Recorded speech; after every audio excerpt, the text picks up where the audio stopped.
Terima kasih. Budaya adalah sangat penting. Budaya adalah karakter bangsa.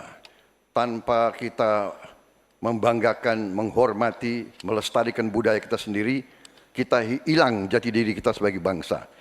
Semua bidang harus kita bantu, kita lindungi. Kami Prabowo Gibran merencanakan ada dana abadi budaya untuk memberi dorongan, dukungan untuk semua aktor-aktor, pelaku-pelaku budaya kita di semua bidang. Ini adalah mutlak bagi kita. Budaya kita sebagai contoh pencaksilat, bela diri, warisan nenek moyang kita. Saya sendiri sudah 37 tahun mengurusi pencaksilat. Belum lagi budaya-budaya lain seperti sendera tari, seperti wayang kulit, wayang orang, wayang golek, dan segala macam musik kita.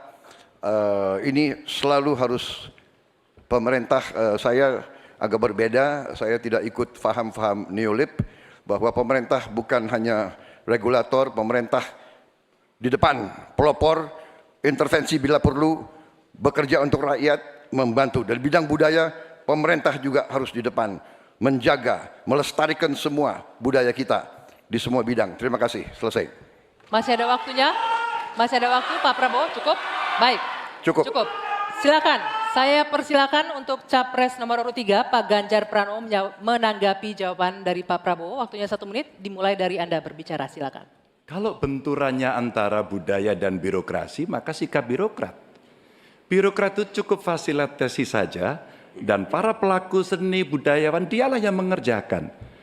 Maka budaya akan tumbuh dan pemerintah akan bisa melihat bagaimana proses kreatif itu berjalan. Apakah itu nyanyi, apakah itu filmmakers, apakah itu para pencipta, penulis buku, semuanya.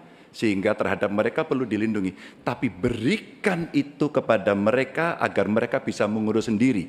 Kalaulah mereka kemudian berekspresi, pemerintah nggak perlu takut. Masa takut sama pentasnya Butet? Kamu boleh loh pentas tapi nggak usah ngomong politik. Enggak.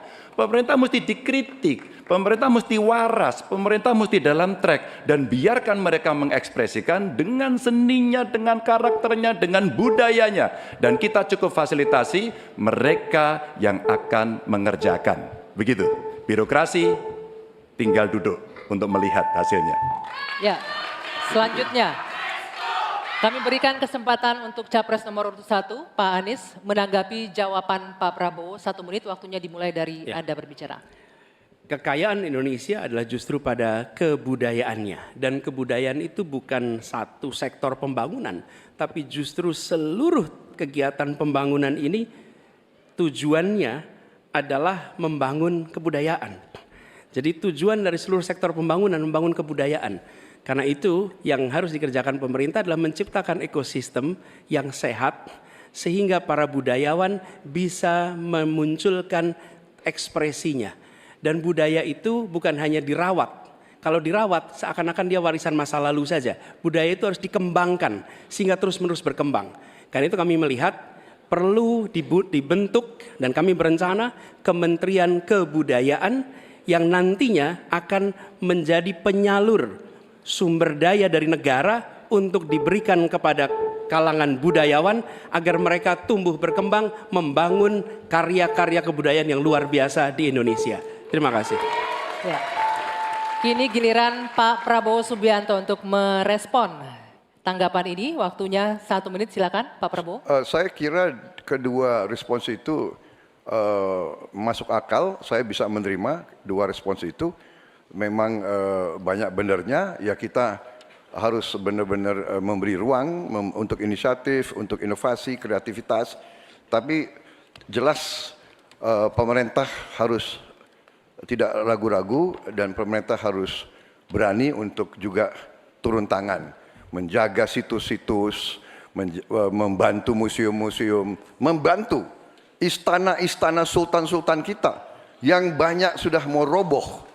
Ini harus kita bantu. Ini warisan budaya, warisan sejarah kita. Hal-hal seperti itu harus kita perhatikan. Tapi saya bisa menerima, saya juga setuju itu. Kalau saya jadi presiden, saya memikirkan Kementerian Kebudayaan. Ya. Kalau ide yang baik dari manapun saya bisa terima dan saya dukung. Terima kasih. Ya. Oke.